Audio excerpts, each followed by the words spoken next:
Dear viewers அனைவருக்கும் இனிய சுதந்திர தின வணக்கங்கள். இன்று இந்த வீடியோவில் நம்ம என்ன பார்க்க போறோம்னா ஆக்ஷன் வெர்சஸ் ரியாக்ஷன் அப்படின்னு தான் பார்க்க போகிறோம். ஸோ அதாவது நியூட்டனோட 3ஆம் விதிப்படி ஒவ்வொரு வினைக்கும் அதற்கு சமமான எதிர்வினை உண்டு அப்படின்றது எல்லாருக்குமே தெரியும், பெரும்பாலும் படித்தவங்க எல்லாருக்கும் தெரியும். ஸோ அதாவது பார்த்தீங்கன்னா there is equal and opposite reaction for every action அப்படின்னு இருக்கும். ஸோ இந்த நியூட்டன் விதி போலவே தான் நியூட்டன் விதி என்ன சொல்லணும்னா ஒவ்வொரு ஆக்ஷனுக்குமே ஈக்குவல் அண்ட் ஆப்போசிட் ரியாக்ஷன் இருக்கும் அப்படின்ற மாதிரி சொல்லுவோம். ஆனால் இங்கே நம்ம பார்த்தீங்கன்னா ஒரு கெமிக்கல் ரியாக்ஷனுக்கே பார்த்தீங்கன்னா ஈக்குவல் அண்ட் ஆப்போசிட் ரியாக்ஷன், அதாவது ஒரு கெமிக்கல் ரியாக்ஷனே அதாவது நேச்சுரலாக நடக்குது. அதுவும் இல்லாமல் நேச்சுரலாக ஒரு வேதிவினை நடக்கும்போது அதற்கு என்ன எதிர்வினை நடக்குது அப்படின்னு தான் பார்க்க போகிறோம். ஸோ பெரும்பாலும் பார்த்தீங்கன்னா இப்போ ஆக்ஷன் அப்படின்னா ஆக்ஷனில் என்ன பார்க்க போகிறோம்னா தாவரங்கள் ஒளிச்சேர்க்கை செய்து நம்ம வளிமண்டலத்தில் இருக்கிற அந்த கார்பன் டை ஆக்சைடு, அட்மாஸ்பியரில் பார்த்தீங்கன்னா இருக்கிற அந்த கார்பன் டை ஆக்சைடு, அதுக்கப்புறம் பார்த்தீங்கன்னா மண்ணில் இருக்கிற நீர், இது ரெண்டுத்தையும் சேர்த்து வச்சு ஸோ அதன் மூலமாக பார்த்தீங்கன்னா என்ன செய்யணும்னா தாவரங்கள் எல்லாமே ஒளிச்சேர்க்கை செய்து, அதாவது சூரிய ஒளியை பயன்படுத்தி அதுலேயும் நிறமிகள் இருக்கும். பிக்மெண்ட்ஸ்ன்றது நிறமிகள், அதாவது குளோரோஃபில் போன்ற நிறமிகளை பயன்படுத்தி அது ஒளிச்சேர்க்கை செய்து ஆக்சிஜனை வெளியிடும். அதே சமயத்தில் பார்த்தீங்கன்னா உணவு உற்பத்தியும் செய்யும். ஸோ உணவு உற்பத்தி குளுக்கோஸ், அதாவதுனா நான் இங்கே குளுக்கோஸ்னு எளிமையாக எழுதியிருக்கிறேன். ஸோ இப்போ ஃப்ரூட்ஸ் பழங்கள் குளுக்கோஸ், ஃப்ரக்டோஸ் இது மாதிரி எளிய மோனோசாக்கரைடுன்னு சொல்லுவாங்க. அது இனிப்பாக இருக்கும், அது கிடைக்கும். அது இல்லாமல் பார்த்தீங்கன்னா சுக்ரோஸ், செல்லோஸ், ஸ்டார்ச் இது மாதிரி எல்லா உணவுப் பொருளும் பார்த்தீங்கன்னா தாவரங்கள் உற்பத்தி பண்ணும்.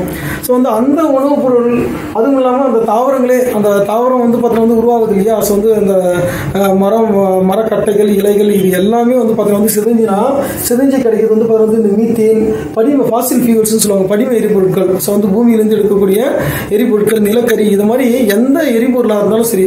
ஸோ அது எல்லாமே பார்த்தீங்கன்னா இந்த தாவரங்கள் ஒளிச்சேர்க்கை செய்யறது மூலமா, ஸோ அதுதான் நான் இங்கே ஆக்ஷன் குறிப்பிடுறேன், ஒளிச்சேர்க்கை செய்யறது மூலமா கிடைக்குது. ஸோ இந்த பொருட்கள் எல்லாமே பார்த்தீங்கன்னா ரியாக்ஷன்ல என்ன நடக்குது. ஸோ இந்த தாவரங்கள் உற்பத்தி பண்ற இந்த அதாவது படிம எரிபொருட்கள், பெட்ரோல், டீசல் இது மாதிரியா இருந்தாலும் சரி, நிலக்கரியா இருந்தாலும் சரி, இல்லை அது உற்பத்தி பண்ற எண்ணெயா இருந்தாலும் சரி, அது உற்பத்தி பண்ற அந்த நம்ம சாப்பிட்ற உணவுப் பொருளாக இருந்தாலும் சரி, இது எல்லாமே பார்த்தீங்கன்னா ரியாக்ஷன். அதாவது ரியாக்ஷன் என்ன நடக்குதுன்னு பார்த்தீங்கன்னா நம்ம சாப்பிட்ற எரிபொருளாக இருந்தாலும் சரி, இல்லை நம்ம எரிபொருட்கள், அதாவது வெறும் இது பார்த்தீங்கன்னா கார்போஹைட்ரேட், இதெல்லாம் ஹைட்ரோ கார்பன்கள் சொல்லுவாங்க. இது எல்லாமே ஆனால் தாவரத்துல தான் கிடைக்குது. இந்த தாவரம் உற்பத்தி பண்ற இந்த ஹைட்ரோ கார்பனாக இருந்தாலும் சரி, இல்லை நம்ம சாப்பிட்ற உணவுப் பொருளாக இருந்தாலும் சரி, அது பார்த்தீங்கன்னா ஆக்சிஜன் மூலமா எரிக்கப்பட்டு மறுபடியும் கார்பன் டை ஆக்சைடாகவும் வாட்டராகவும் மாறுது.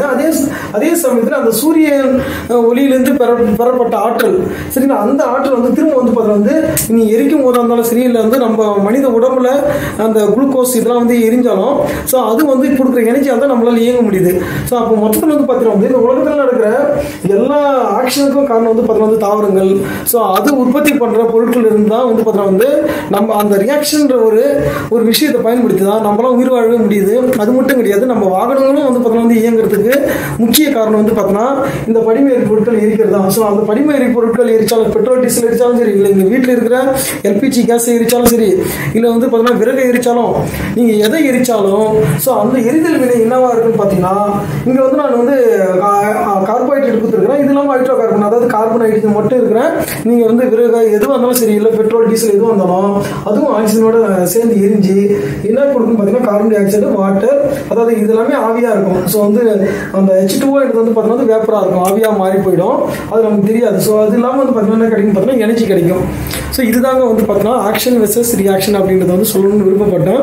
இது உங்களுக்கு தாவரங்கள் இந்த ஒளிச்சேர்க்கை செஞ்சு உற்பத்தி பண்ற இந்த ஒரு கார்போஹைட்ரேட், இது மாதிரி ஸ்டார்ச், செல்லோஸ், இல்லை ஹைட்ரோ கார்பன்கள், இது மட்டும்தான் நமக்கு தெரியும். ஸோ இது இந்த ஒளிச்சேர்க்கை வினையே பார்த்தீங்கன்னா யாராலையும் பார்த்தீங்கன்னா அதாவது செயற்கையாக செய்ய முடியல சரிங்களா. ஸோ அப்படி பார்க்கும்போது ஆனால் இந்த தாவரங்கள் எவ்வளோ அற்புதமான மூலிகைகள், எவ்வளோ அற்புதமான நிறமிகள், எவ்வளோ அற்புதமான வாசனை திரவியங்கள், இது மாதிரி எவ்வளோ விஷயத்தை உற்பத்தி பண்ணுது. இதெல்லாம் எப்படி உற்பத்தி பண்ணுறதுக்கு இன்னும் கெமிஸ்ட்ரி விளக்கமே கிடையாது. அதான் உண்மை. ஸோ அவ்வளோ அற்புதமான பார்த்தீங்கன்னா படைப்பு தான் இறைவனோட படைப்பு. ஸோ இந்த சுதந்திர தின நன்னாளில் பார்த்தீங்கன்னா இதை பற்றி பேசணும்னு விருப்பப்பட்டேன். ஸோ நம்ம பேசியிருக்கிறோம். ஸோ இந்த விஷயம் பிடிச்சிருந்தா லைக் பண்ணுங்கள், சப்ஸ்கிரைப் பண்ணுங்கள். தேங்க்யூ ஃபார் வாட்சிங்.